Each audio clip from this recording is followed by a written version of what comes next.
जी हाँ दोस्तों, मैं आपके लिए लाया हूँ अर्धवार्षिक का हिंदी का पेपर 2021-22। तो इसमें पहला क्वेश्चन है, गद्यांश को ध्यान पूर्वक पढ़कर नीचे दिए गए प्रश्नों के उत्तर दीजिए।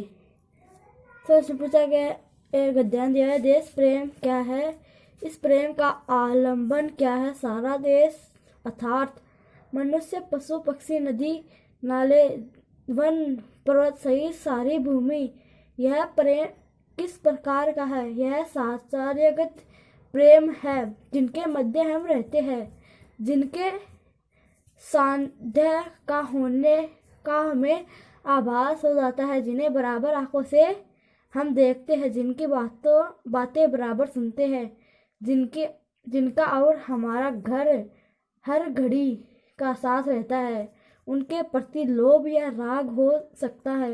देश प्रेम यदि वास्तव में अंतःकरण का कोई भाव है तो यही हो सकता है।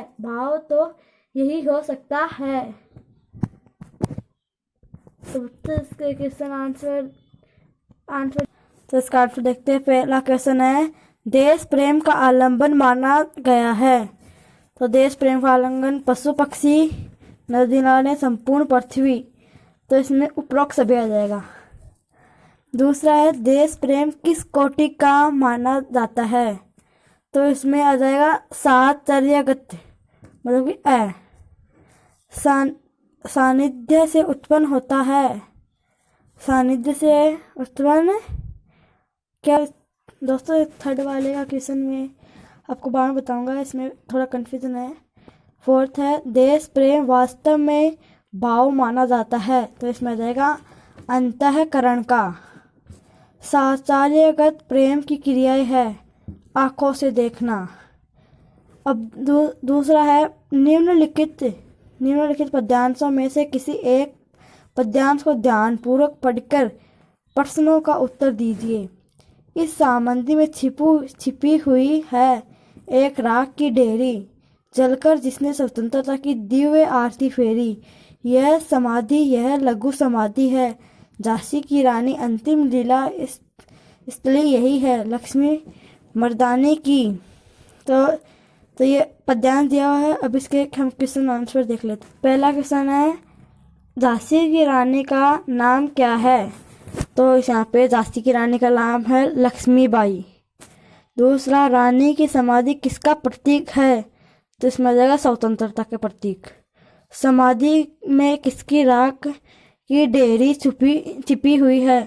तो इसमें आएगा लक्ष्मीबाई की। अगला क्वेश्चन है, निम्न में से एक विषय पर निबंध लिखिए। तो इसमें पहला निबंध लिखने के लिए कहा गया है। इसमें फर्स्ट है, मोबाइल फोन वरदान या अभिशाप, इस पे लिखना है। और दूसरा पर इसमें पॉइंट दिया है कि हमें इसमें ये वाले पॉइंट लगा के लिखना है। तो पहले लिखनी है होगी प्रस्तावना, फिर मोबाइल फ़ोन से लाभ वरदान, फिर मोबाइल फ़ोन से हानि, फिर अभिशाप, चौथे में उपसार। ये 4 पॉइंट आपको करने होंगे। तो अभी हम और में दिया है स्वच्छ भारत अभियान, राष्ट्रीय स्वच्छता अभियान। इसको भी आप निबंध में लिख सकते हैं। पहला पॉइंट प्रस्तावना, दूसरा स्वच्छता अभियान का उद्देश्य, तीसरा स्वच्छ अभियान का व्यापक क्षेत्र, स्वच्छ अभियान से लाभ, और 5वें में उपचार। ठीक है तो, और इसका एक दिया हुआ है 21वीं सदी का भारत, मेरे सपनों का भारत। तो इसमें भी आपको 4 पॉइंट दिए हुए, वो कर लेना। तो बच्चों अब आगे है व्यवहारिक व्याकरण। उसमें समास की परिभाषा उदाहरण सहित लिखिए। तो बच्चों समास की परिभाषा है, दो या दो से अधिक शब्दों या पदों के मेल को समास कहते हैं।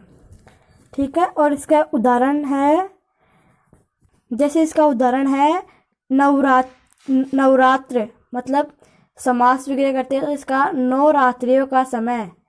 और चतुर्भुज, चार भुजाओं का समूह है। ठीक है बच्चों।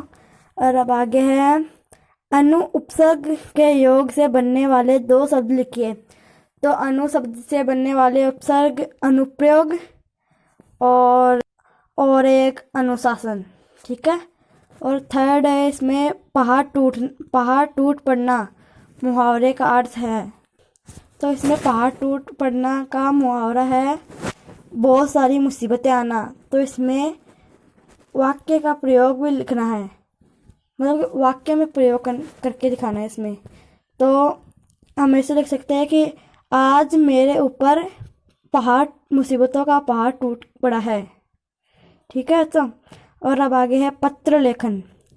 तो पत्र लेखन में जिला शिक्षा अधिकारी बीकानेर की ओर से सचिव माध्यमिक शिक्षा बोर्ड राजस्थान अजमेर को राजकीय माध्यमिक विद्यालय लालगढ़ बीकानेर में बोर्ड परीक्षा केंद्र की स्वीकृति हेतु कार्यालयी पत्र लिखिए।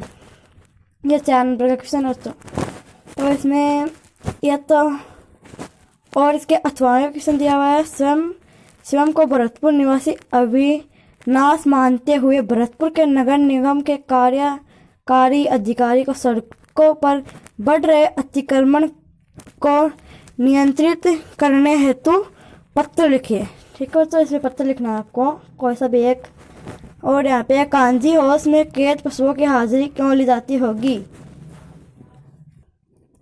तो इसमें आ जाएगा कांजी हाउस में कैद पशुओं की हाजिरी इसलिए ली जाती होगी कि वो पशुओं की संरचना का पता चल सके कि कोई पशु मर तो नहीं गया या कोई पशु भाग तो नहीं गया। ठीक है बच्चों।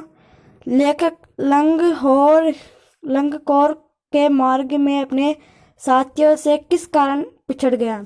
तो इसका आंसर हो जाएगा लेखक लंगकोर के मार्ग में अपने साथियों से एक तो उसका घोड़ा धीरे चल रहा था और वो गलत रास्ते पे पहुंच गया। तो एक दो मील रास्ता भटककर वह वापस आने में वह अपने साथियों से बिछड़ गया। मृत्यु का तरल दूध किसे कहा गया है। तो इसका आंसर बच्चों तो इसका आ जाएगा बाढ़ के गेरुआ झाग फेन से भरे पानी के तेज बहाव को मृत्यु का तरल दूध कहा जाता है, क्योंकि प्रतिवर्ष भीषण बाढ़ आने से हजारों प्राणियों की जीवन लीला समाप्त हो जाती है। ठीक है बच्चों। और अब है 4th निम्नलिखित पद्यांश की सब प्रसंग व्याख्या कीजिए। तो आपको दिया हुआ है पखी के कारणे सब जग रहा भुलाना, निरपक होई के हरि भजे सोई संत सुजाना, हिंद भुआ राम कही मुसलमान खुदाई, कहे कबीर सो जीवता जो दीहू के निकट न जाई। और उसके अथवा में हसमुख हरियाली हिम आतप सुख से अलसाए से सोए, बिगी अंधियाली में निशी की तारक सपनों में से खोए, मरकत डिब्बे सा खुला ग्राम। तो इसमें से आपको कोई सा भी करना है। दीर्घ उत्तरात्मक प्रश्न के उत्तर देना आपको। इतना तो हो ही गया है कि 9-10 प्राणियों की जान बच गई, वे सभी तो आशीर्वाद देंगे। मोती के इस कथन के आलोक में इसकी विशेषताएं बताइए। और उसके अथवा में लाशा की और पाठ के आधार पर बताइए कि उस समय तिब्बती समाज कैसा था। ठीक है बच्चों। इसमें से कोई सा भी करना है आपको। और निम्न लेखकों में से किसी एक का जीवन परिचय लिखना है, मतलब कि वो कब उसका जन्म हुआ और वो कहाँ रहता था ऐसे। तो एक है प्रेमचंद के बारे में या फिर कबीर के बारे में। पूरक पुस्तक कर्तिका, और ये है कर्तिका में से, आपकी पाठ्य पुस्तक कर्तिका में से।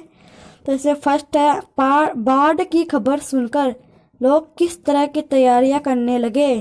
तो उसका आंसर आ जाएगा बाढ़ की खबर सुनकर लोग नीचे का सामान ऊपर रखने लगे, जरूरी चीजों जैसे ईंधन, मोमबत्ती, दिया सलाई, पीने का पानी आदि संग्रह करने लगे, ताकि बाढ़ से घिर जाने पर कुछ दिनों का गुजारा चला सके। कुछ निचले इलाकों में लोग अपना सामान रिक्शा, टमटम आदि में लादकर अन्यत्र ले जा रहे थे।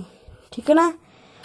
और दूसरा है शिक्षा बच्चों का जन्मसिद्ध अधिकार है। इस दिशा में लेखिका के प्रयासों का उल्लेख कीजिए। तो इसका आंसर हो जाएगा लेखिका कर्नाटकी के छोटे से कस्बे बांगलकोट में रहती थी, परंतु वहां कोई भी अच्छा स्कूल नहीं था।